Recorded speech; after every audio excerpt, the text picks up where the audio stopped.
Welcome to episode 2 of SoundBites, the podcast brought to you by V4Life.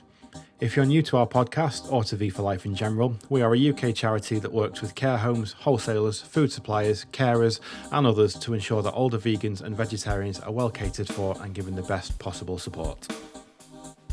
In this episode, we'll be discussing nutrition and hydration with two really interesting guests. First, we have Stuart Davis, General Manager of Plas, Bryn, Rhosyn, a Welsh care home, which once put on a veganuary tea for a local MP and is also a member of V4Life's UK list. We'll also be chatting later in the episode to Beth Rougier, a British Dietetic Association registered dietitian and a friend of V4Life, to get her take on the subject. Before we start, you can find out more information about V4Life by heading to vegetarianforlife.org.uk.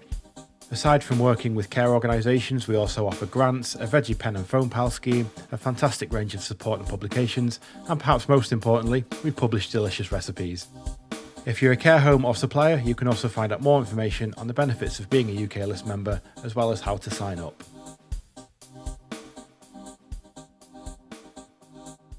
Our first guest today is Stuart Davis, who is General Manager at Plas, Bryn, Rhosyn, who are one of V4Life's UK list members. So Plas, Bryn, Rhosyn is based in Neath in Wales and offers not only residential care, but it's also a dementia-aware home. So thank you for joining us today. How are you today, Stuart? Yeah, I'm very well, thank you.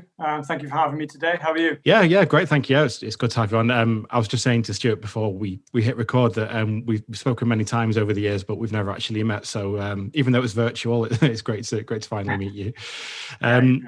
So we've, as in Vegetarian for Life, we've known you and Plas, Bryn, Rhosyn for some time. But for those who might not be familiar, do you want to just tell us a quick bit about the care home? Yeah, so Plas, Bryn, Rhosyn is one of 4 older people residential care homes run by the Pobl Group. All 4 are based in the Neath Talbot County. So Plas, Bryn, Rhosyn, so we're a home for 60 people, and we provide long-term care, extended care, respite care, and reablement support. So the home is split into 5 different suites and providing 4 different types of care provision. Well, the facilities both the facilities and the ethos of the company, are great, and that's why we're so pleased to have you, as a member with us. You've been a member of the V4Life UK list for quite a few years now, and I know you pride yourself on really making a difference to your residents. Could you tell us a bit about what being a V4Life UK list member means to you? Yeah, so I think I initially became a member from a previous home, an organisation back in, I think it was early 2017. And then I signed up with Plas, Bryn, Rhosyn when I started here back in January 2018. Meeting residents' individual needs sort of on a holistic basis is very important to me and to Pobl as a group. We all have our own likes and dislikes, wants and don't wants. And to be able to provide the best care, we have to have the provision to meet sort of all needs and requirements. And dietary needs aren't just about modified diets or calorie or sugar controlled diets. It's about being able to offer sort of wide ranging menus with options that serve your meat eaters, your pescatarians, vegetarians, vegans. We should be able to provide nutritional support to cater for everybody. Yeah. And being part of Vegetarian for Life then shows our commitment to that.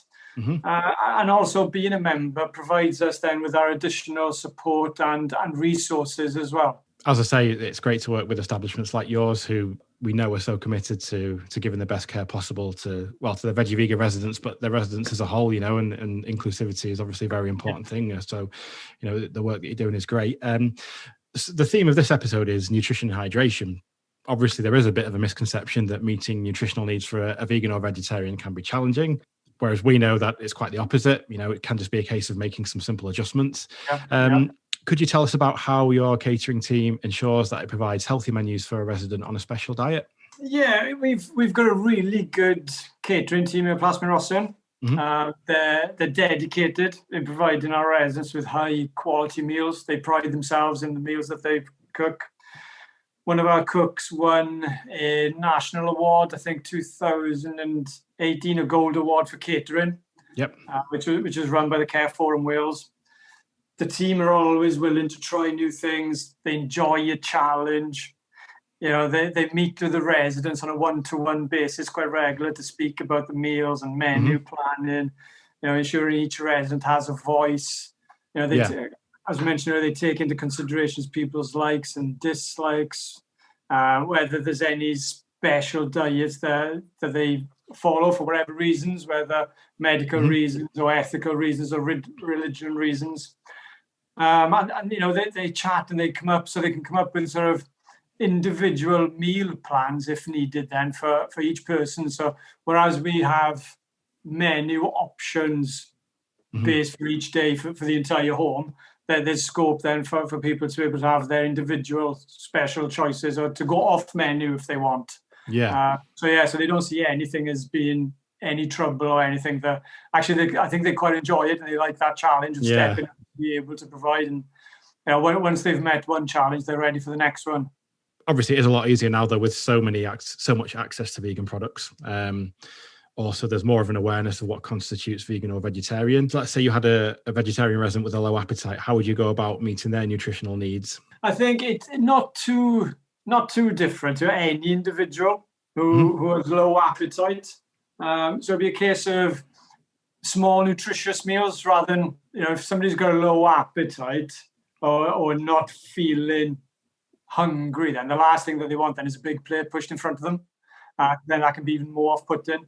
So it's a case of small, nutritious meals, trying to increase the calories and protein where possible. And then with the vegetarian or vegan options, then it's a case of trying to push additional lentils or chickpeas, tofu, nuts and nut butters, and trying to keep the meals, as always, not just for low appetite, but visually attractive and enticing. Make people want to actually eat it. Definitely. That's, I think a huge part of it. And I know that sometimes it can be a bit challenging calorie-wise, I suppose, depending on the residents' preferences, but it's not always a case of maybe just bulking up with a meat substitute or, throwing some veggie sausages in there or something like that. What about, do you have any tips on keeping a resident hydrated? Yeah, I think, they say variety is the spice of life. Yep. So, it's about trying different flavors other than your orange and blackcurrant squash, which is boring. Yep. So we've found a company that specialize in sort of flavored sachets.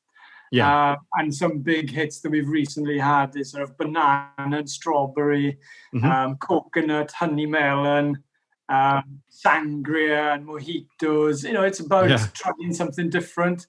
People can get bored of squash. They're orange or pineapple. They're just, somebody doesn't want to drink, then they're not that great. And sometimes they can be, if you don't get it quite right, they can actually make you feel even thirstier. And then it dries the mouth and then people don't want to drink anymore. But also it's not just about drinks. It's your iced lollies, jelly, ice creams. Those are sort of bonus ways of trying to get fluid in then as well, especially through the summer months when it gets really hot, and you may find people that their fluid intake isn't a lot generally anyway. So it's just another way of getting that top up with a nice lolly or a nice jelly. Well, it's so good that you, like I say, going back to this individualistic approach, it's not just a case of, well, we give them another glass of orange juice and hope they drink it. It's thinking about, actually what they want and what they fancy drinking at that time, which is really good. There's obviously been quite a big increase in meat reduction among over 65s in recent years. That's definitely something that we've seen. But at the same time, it's easier than ever to eat well without the need for meat and dairy in your diet. Have you seen an increase in the uptake of vegan or veggie meals? We've seen a slow increase. A lot of our residents have been here for a number of years now, and some of them are becoming more open to vegetarian and vegan options. It's hard to change the habits of a lifetime, and also we're not about converting people to vegetarianism or veganism. It's just about opening up people's options. Being able to provide balanced, healthy, nutritious meals that are just different, I guess. So as and when we have new residents who move in, who may follow stricter vegetarian or vegan diets, then at that point, hopefully, then we can expand on our offerings a little bit more. Yeah. So we are adding the meals to our options. We're encouraging residents to make healthy choices. But as with every one of us, we all have a right to make that unhealthy choice and go for that horrific meal or drink. Yeah. So like I said, we're not about converting anybody, but to be able to sort of expand on the options and sort of different options and different ways of healthy, balanced diet. Yeah. Well, we're kind of the same with our outlook. Whilst we're a vegetarian and vegan charity, we're not campaigning to turn people vegetarian. It's about supporting people who already are vegetarian and working with open-minded establishments, like yourself. And it's great as well, I suppose, just to make sure that care homes are prepared for a veggie or vegan resident. I know, some of our members have quite a few of them. Some of them don't have a vegetarian or vegan resident. So it's not necessarily about making changes or doing your research once the resident arrives. It's also about, planning ahead and being prepared and thinking about your catering before they arrive, so that as soon as they do, you're up to speed with their dietary needs. Yeah, it's easier to be sort of proactive and have these plans in place ready, rather than you have somebody new to the home and have a bit of a panic then thinking, oh, what have we got in the cupboard? What can we give them? What can we make? Yeah. You don't want to be caught in that situation. So it's better to have those plans, have those trial runs, have it on the menu as a general option then. Yeah. Even beforehand. So when we do have people come in then who may have different dietary needs or any different care needs, they were never caught by surprise. And we're able to adapt and amend our delivery of personal care, meal support, anything really. Yeah, and like I said, it does make such a difference to that individual, knowing that there's a bit of thought put into their meal. And so yeah, obviously you're not talking about converting people, but do you think there are more residents now who maybe are more likely to try a vegan or vegetarian meal? Even if they're not completely veggie or vegan themselves. Nowadays it's not only a healthy diet, but there's also a lot of options that taste great. So do you find that people might be more open-minded to trying a veggie meal? Yeah, they are now. When we first started looking at our menus and adding the options, there was a slow sort of uptake to them. But the more dishes that we try, the greater the interest comes. For a lot of people, it's sort of the unknown and the preconceived ideas of vegetarian food or vegan food being bland and tasteless and not very nice. But that couldn't be further from the truth. And the more that people try them, the more surprised that they are, and then the more open they are to next time. Yeah, I know a lot of people nowadays that are like that. They might see a vegetarian meal and think I'll try a bit of that, which is only a good thing. Absolutely. I mean, we've seen wholesalers such as Breaks and Bidfood who the last couple of years have released really, really exciting vegan brochures. And there's a lot of wholesalers now with completely vegan sections, which is great for product availability, but it's great just to be able to find those products quickly and easily. You must be finding it much easier from a business point of view to be able to shop for for vegetarian and vegans and even free from products now. Yeah, we've noticed a greater options from the wholesalers that we use. Yeah. And obviously, we use some of the local supermarkets and shops as well. So we've seen an increase in options there. But then again, also our catering teams sort of pride themselves on home cooked foods. Yeah. So for us, then it's the important part is being able to get those ingredients. Yeah. Especially the free from ones. And the catering teams, as long as they can get the ingredients, they are more than happy on sort of experimenting and trying for themselves, altering these dishes, going meat free or using, free from ingredients. And they see that as a bit of a personal challenge. They prefer that. They prefer the sort of the home cooked meals and the work around that rather than sort of relying on the pre-prepared meals. Yeah. But then also I could see the huge benefit of those pre-prepared meals in other care or support services where the catering team may not be as heavily reliant on home cooked meals, but sort of brought in food. Yeah. to be able to have those options from wholesalers then are huge. Yeah, it must also be making it easier to provide a much more varied and healthy diet for vegans and vegetarians. Yeah, definitely. Yeah. Are there any favourable vegan or veggie dishes that that you're seeing your residents enjoy? Yeah, I think the two main ones I would say is a vegan cottage pie that always goes down well. Oh, good. And a vegetable curry. Yep. I think it's because they're both something that's familiar, but yet different. Yeah. So it's not sort of introducing this whole new meal to somebody that they've never heard of and thinking, oh, I'm not going to like that. I don't like the sound of that kind of thing. Yeah. It's how you sell things to people as well. If you offer somebody a shepherd's pie or a vegetarian pie, probably go for the shepherd's pie. Yeah, I can imagine. If you can have the shepherd's pie, or we've got this lovely sort of country vegetable cottage pie. We think, oh, country veg, yeah, that sounds quite nice. Yeah, you don't need to focus on the vegetarian part of it, which could put quite a few people off. So it's those dishes that are sort of familiar yet different. Those are the ones that tend to go down well. Yeah, one of the great things now that I think is a lot of products aren't, or meals and things that you eat when you go out, for example, they're not being completely tailored as a vegan option. It's just food that everyone can enjoy, and that's great. And obviously for someone like me who's a vegan as well, going out for dinner, it's so good to see so many more options and on the menus. Yeah, and it normalizes it more. Yeah, and you don't have to have this special section on the back of a menu. Yeah. And then it's there with all the main meals. It just happens to be vegan, rather than you have to go through a couple of pages and you've got the vegan options there down by desserts or kids' meals kind of thing. It just normalizes it.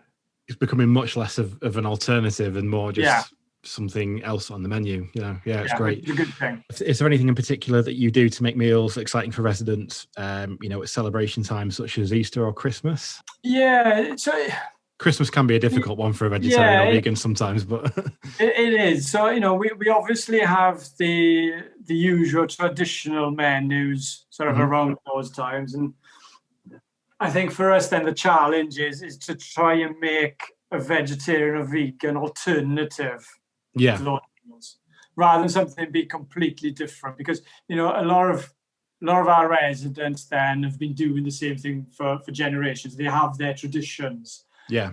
So in the case, instead of coming up with something completely different, we try and do sort of an alternative take on those meals. So try and keep them as simpler as possible.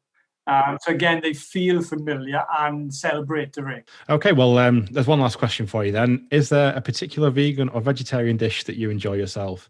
And I will say that this doesn't have to be healthy. It doesn't have to be crazy. It can be something really simple. Yeah, I think for me then, at the moment, my partner's vegetarian. Okay. And my young daughter's vegetarian. I'm not.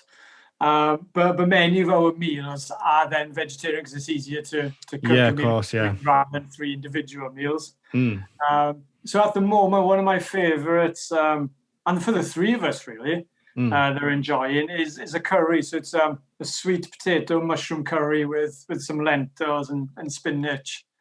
And my daughter is, as most 6-year-olds can be, quite picky over what she eats. And curry normally is one of those that she will not eat. But for some reason, she loves the sweet potato. As long as she gets to cut the mushrooms, she'll eat the mushrooms. Oh, there you go. So that's the main favorite at the moment in our household. I'll take that. Yeah, I love a good vegetable curry myself. So we'll take that answer. Well, thank you for joining us, Stuart. As I've mentioned before, Plas, Bryn, Rhosyn have been members of our UK list for a long time now, and we can't sing your praises enough, should I say, for the efforts that you've put in for your veg and vegan residents. If you're considering care options in Wales and more specifically around the Neath area, then do consider finding out more about Plas, Bryn, Rhosyn. You can find more information on their website at pobblegroup.co.uk. That's POBL group.co.uk, or follow them on Twitter at pobblegroup as well. So thank you again, Stuart. No problem. Thank you. So our second guest today is Beth Rougier. So Beth is a qualified dietitian who recently worked with V4Life to update our nutrition for older vegetarians and vegans guide, and also our online care caterer training series, both of which have been accredited by the British Dietetic Association. So we thought, who better to join us to discuss nutrition and hydration than Beth? So hi, Beth, how are you today? Yeah, I'm really well, thanks, Kieran. How are you? I'm good. Yeah, I'm good. Thank you. Thanks for joining us today. So for our listeners, could you explain maybe a little bit about your background and also a bit about what your role entails as a dietitian? Yes, sure. So I first became interested in nutrition through sport. So about 20 years ago, I played a team sport called Ultimate Frisbee. Right. Yeah. And in the lead up to a big tournament, one of my teammates gave us a talk on the importance of nutrition. And before that, I hadn't really paid it much attention. But looking back on it, my diet was pretty poor. I often skipped breakfast and didn't always eat balanced meals. So anyway, I wanted to play really well. So I improved my diet and I just felt amazing. I felt so much better, not only within, I was able to be fitter and train harder. I just felt so much better in my energy levels and in my mood as well. I was just less highs and lows. Yeah. So that was really inspiring for me. And that's what made me decide to go back to university and train to be a dietitian. So that was, I was living in Australia at the time and it was a 4-year undergraduate degree and I graduated in 2008. So I moved back to the UK in 2009 and I've been working as a dietitian in Bristol since then. I have 2 roles as a dietitian at the moment. I work as a community dietitian for the NHS 3 days a week. And I also work as a private dietitian specialising in plant-based nutrition. So as a community dietitian, I see people or patients that have been referred by their GP or another medical professional. They're usually living in the community or at home. Yeah. And they usually have a condition that can be improved with diet changes or diet treatment or intervention. So I see people in a one-to-one capacity, and it's my role to assess, diagnose, and treat any dietary or nutritional problem. So I might see people that are underweight, that need to gain weight, or they might have a condition like diabetes or cardiovascular disease, or they might have something like celiac disease or IBS that can be improved through diet as well. So yeah, that's my community role. And in my private work, I do one-to-one consultations and I also work as a freelance dietitian. So as you've said, that's how I came to know Vegetarian for Life. Oh, it's interesting that you mentioned sport. You're doing sport and that improved your performance, because there does seem to be a lot more nowadays. Sports personalities are going vegan and saying that it's almost transforming their performance. Yeah, no, I think it's true.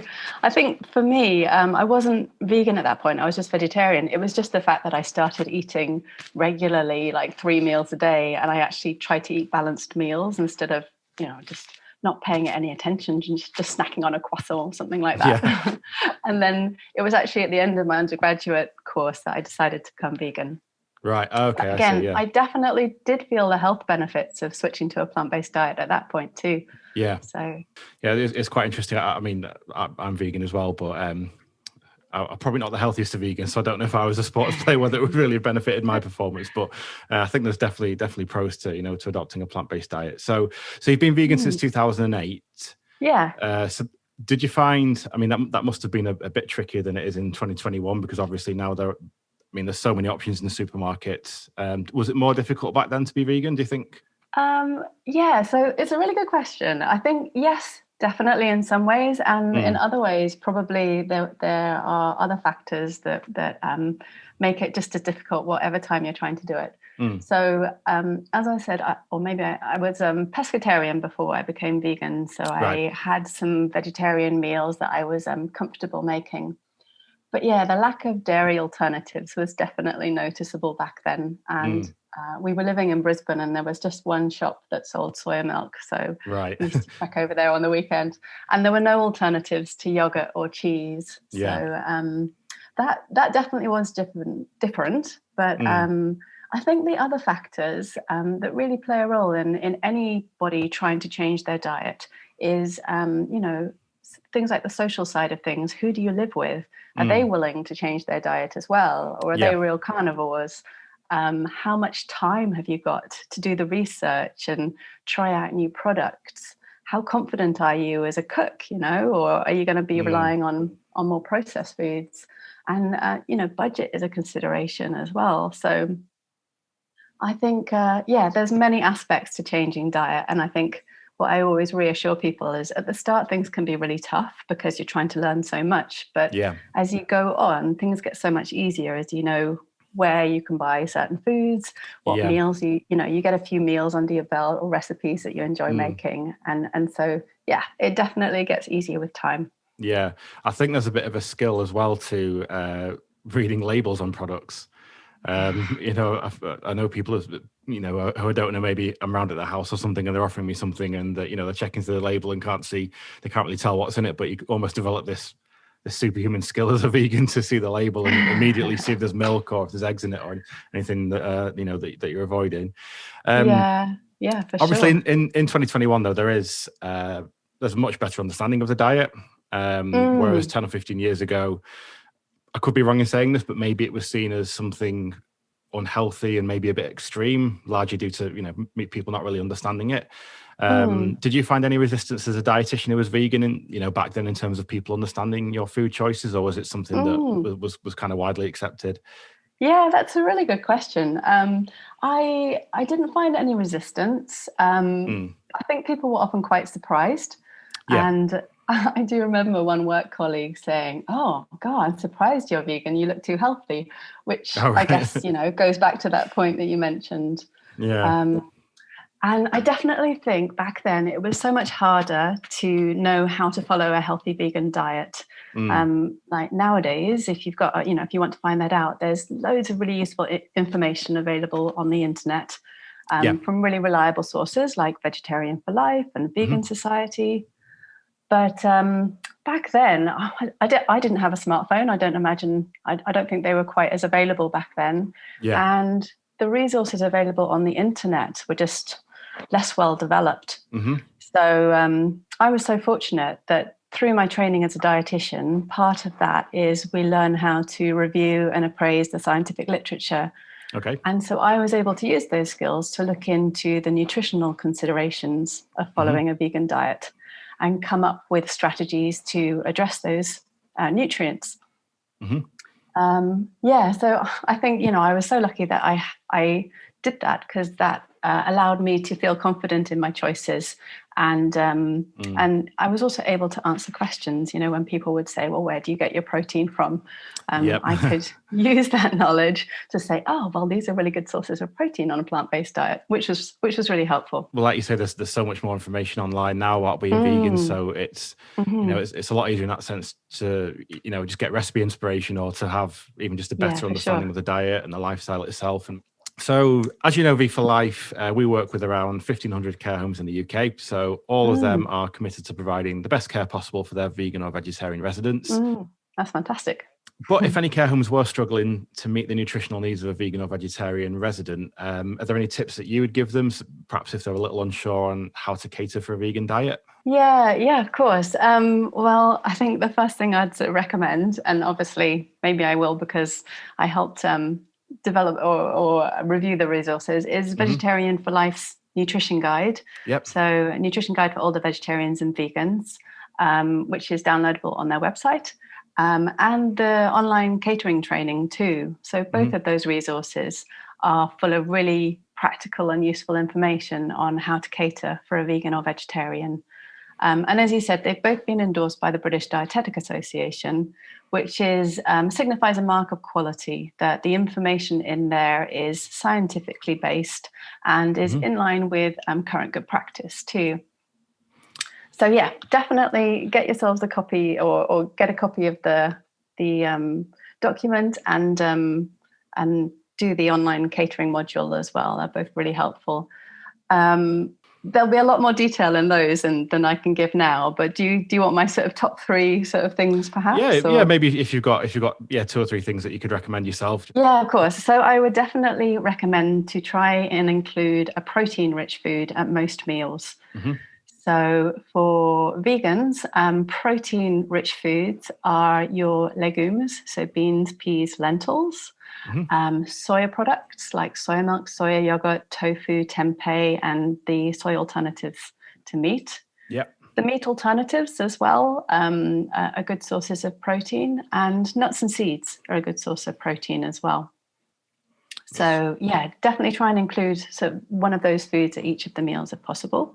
My next top tip is ensure a reliable source of vitamin B12. Mm-hmm. So for vegans, that's either by providing at least 2 portions of fortified or B12 fortified foods a day. Mm-hmm. Or if somebody doesn't want to go down that route, then having a supplement of at least 10 micrograms of B12 a day, mm-hmm. or 2,000 micrograms of B12 a week would be recommended. Mm-hmm. And the last thing I would say is also have a think about calcium, as we all know dairy foods are a great source of calcium. Mm-hmm. So for vegans, we would, to make sure they're getting enough calcium, provide 2 sort of high calcium foods or beverages a day. And that would be the fortified plant milks, mm-hmm. so soya milk, oat milk, almond milk, rice milk, or yogurts alternatives as well. In your opinion, because obviously B12 is something that does crop up and can be an issue. Is there a benefit to taking a supplement over a food that's fortified with B12, or is it essentially the same thing? I think it's essentially the same thing. I think if you look at the Vegan Society's position on it, their recommendation is either one or the other. There isn't one better than the other. So either at least 2 fortified products a day, or a supplement daily or weekly. Yeah, I think either would be good. Yeah, I know it's one of those things that can be a bit of an issue when turning vegan. So in terms of my journey with veganism, so I've been vegan for 6 years. If you'd have met me when I was a teenager, you probably wouldn't even believe that I'd eat such a varied diet now, because I was such a fussy eater, just living off basically chips and burgers. But many people, nowadays are motivated by animal rights to go vegan rather than taste or health specifically. What would be your advice for an older vegan who may be a bit picky with what they eat but still want to remain healthy? Yeah. So in my experience, it's usually fruits and vegetables that people have the most difficulty incorporating into their diet. Was that your sort of how you found it as well? I was really fussy, but I found once I'd gone vegan and I started eating more.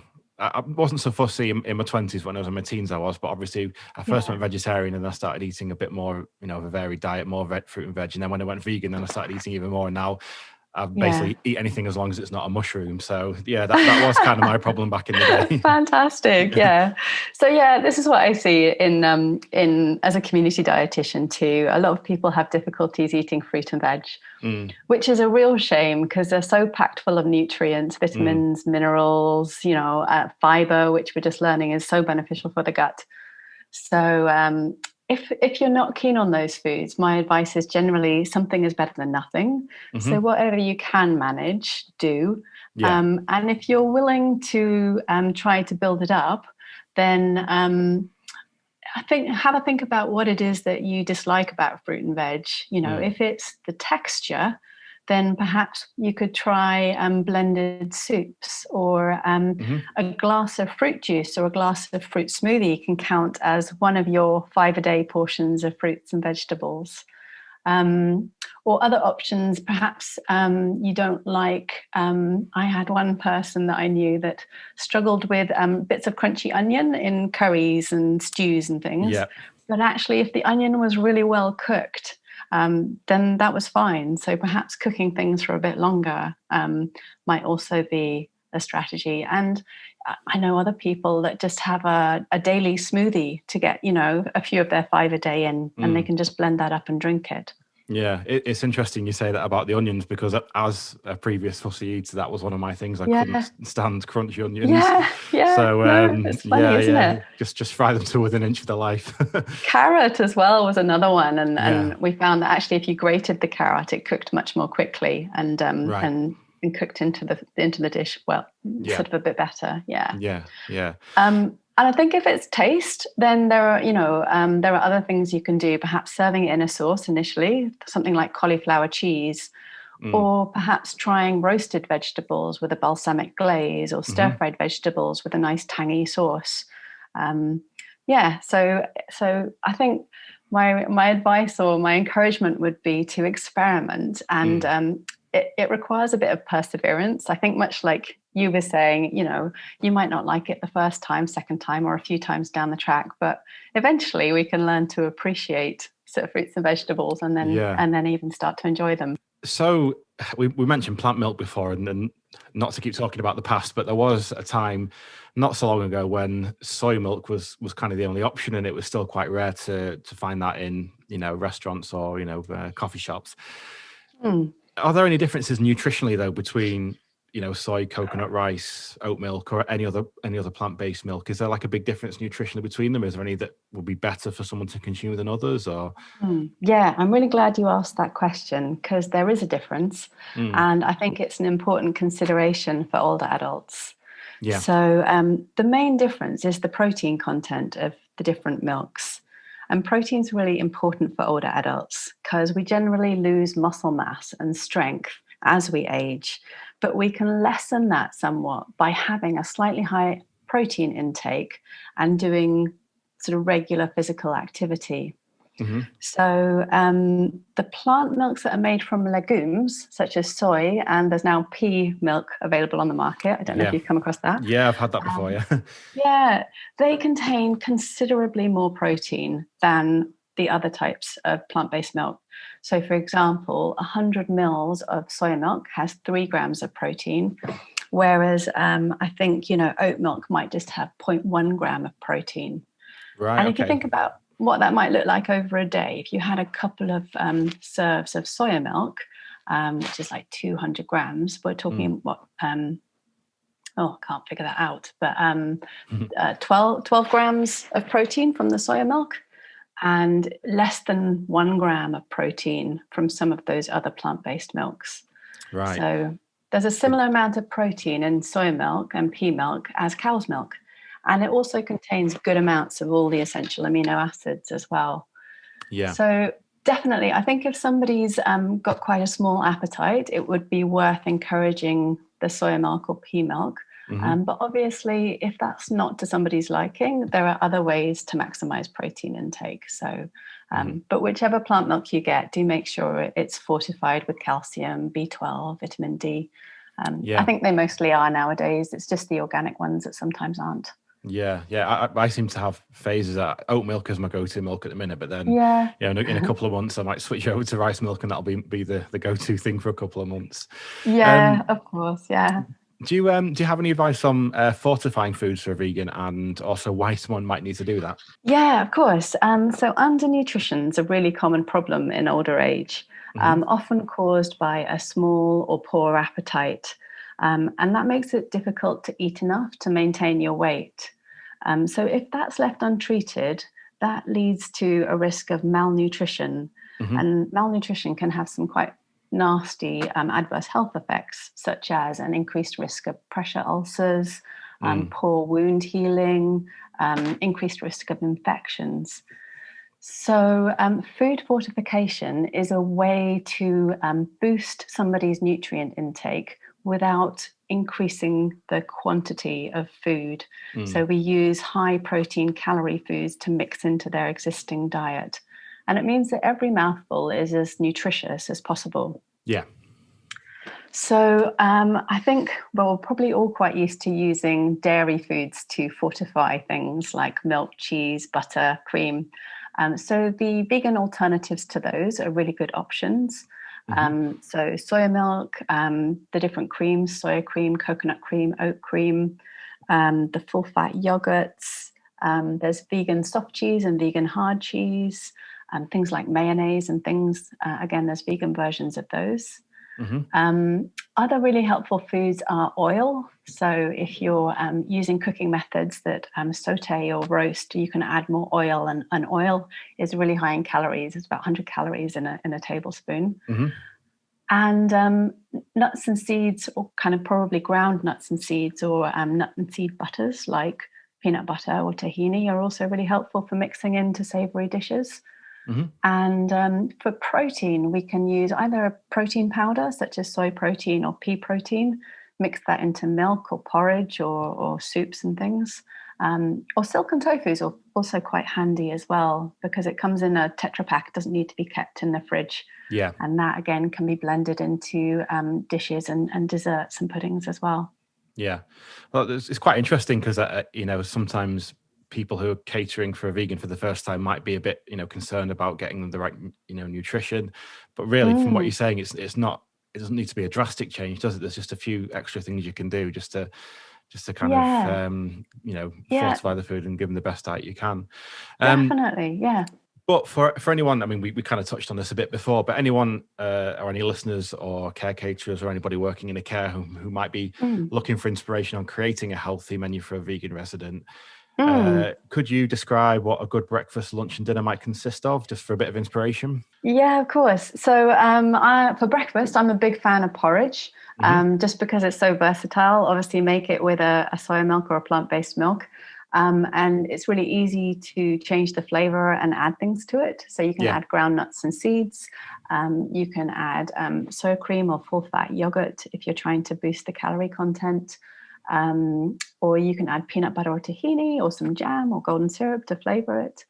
Or chop some banana or fruit into it is another option. I'm a big fan of porridge. But also there's options like scrambled tofu with perhaps a vegetarian sausage and some beans, or something perhaps a bit plainer would be some peanut butter on toast, perhaps with a portion of fruit or a glass of juice, and a milky drink, or a plant-based yogurt. Again, that'd be another option. For somebody's main meal, like let's say lunch, there's lots of vegan versions of things that you can make. So things like chili con carne, shepherd's pie. You can either make those with a soya mince, or you can make them with a lentil base. And again, it might depend on what your resident prefers. There's things like curries, chickpea and spinach curry served with rice. You could do a roast dinner with a nut roast and all the trimmings and a vegan gravy. Vegan sausages and mash with some veg and maybe some gravy again. And for desserts, there's lots of things that are accidentally vegan, such as fruit pies, or you could make a fruit crumble that, again, make it with vegan margarine, and then it's suitable for the whole, all of the residents. Yeah. Or it might be something like peaches and custard, or a sponge pudding with some ice cream, something like that. And then lighter meals, so something like a jacket potato with baked beans, cheese, or hummus, or sandwiches, peanut butter and jam, or peanut butter and mashed banana are quite popular, or tahini and mashed banana is quite a nice one too. Or falafel and hummus is quite a classic one, or vegan sausage sandwich with pickle, or something like a lentil soup with a bread roll and some spread and perhaps some vegan cheese as well. And maybe another sort of dessert, whether it might be a vegan yogurt or a soya dessert, something like that. And obviously we're aiming for sort of 6 to 8 glasses of fluid a day as well. Yeah. And that can be a good way to, if you do have residents that need building up a little bit, using some of those drinks as more nourishing drinks, such as ones that use soya milk, such as like a hot chocolate or a milky coffee, or perhaps a milkshake as well. Yeah, brilliant. Okay, well, one last question for you then. What is your favourite vegan meal? All right. Okay, well, we're in lockdown, so it has to be something I make at home. Yeah. I think the thing that I've probably made the most consistently for the longest is broccoli and tofu stir fry. Oh, nice. Well, we do a lot of like soups and curries and things, and I think having that tofu broccoli stir fry, it's quite chewy and it's quite tangy, and it's just serve it with some nice rice. That's my favorite. What about yours? What's your favorite vegan meal? This is where I feel, speaking to a dietitian, that I shouldn't be talking from my perspective as quite an unhealthy person, but I just love a vegan pizza. Yeah, that's my husband's favorite as well. Yeah, I mean, I kind of go through phases. So, like I said before, I'll eat really healthy for a couple of months, and then for some reason it'll go out the window, and my diet will go downhill a bit, and then I'll get kicked back into it and start eating healthy again. But I tell you what I made the other night was delicious, actually. Black bean and vegetable enchiladas. Really nice. Yeah, love enchiladas as well. Yeah, it's interesting you said tofu as well, actually, because I think that's one of the misunderstood vegan products, isn't it? Where I think when people first try it, they're like, "What on earth is this?" But once you learn how to flavor it and press it so it's firm, and Right? No, it took me. I didn't actually. I think it was the video for Vegetarian for Life's catering training where they showed you how to prepare tofu. It's like, oh, that's so much easier than what I've been doing, because I'd been marinating it, and then it would take 2 days to get it prepared. But that was so easy, and that's what I do now, and it's just fantastic. It's so much more simple, and it creates a really nice flavor too. Yeah, well, it's when you've got it with 3 or 4 books on top of it and a couple of cans of beans trying to press it overnight. And then you come down in the morning and it's all slid off and it's all gone wrong. But when it works, it's great. Yeah. Well, thank you so much for joining us, Beth. It's been really good to talk to you. If we do have any listeners who are unsure of where to start in catering for a vegan, or even if they may be thinking of becoming vegan themselves or wanting to adopt a bit more of a healthier diet, then I think this will give them a really, really helpful insight. Fantastic. Do check out V for Life's guide, Nutrition for Older Vegetarians and Vegans, which, as Beth mentioned, is available via our website, vegetarianforlife.org.uk, or you can give us a call directly on 0161 257 0887. And if you'd like to contact Beth directly as well, she can be reached via her website, which is vegandietitian.co.uk. Beth can offer you some support on several conditions, including irritable bowel syndrome, celiac disease, diabetes, malnutrition, and obesity. So if you're looking for any advice, then I'm sure she'd love to hear from you. So thanks again for joining us, Beth. Oh, thanks, Kieran. It's been lovely to talk to you. Well, that wraps up episode 2 of SoundBites. We hope you enjoyed listening today, and again, a big thank you to both of our guests. We'll have more news on our 3rd episode soon, but we would like to say a big thank you to you, the listener, for tuning in and supporting V for Life.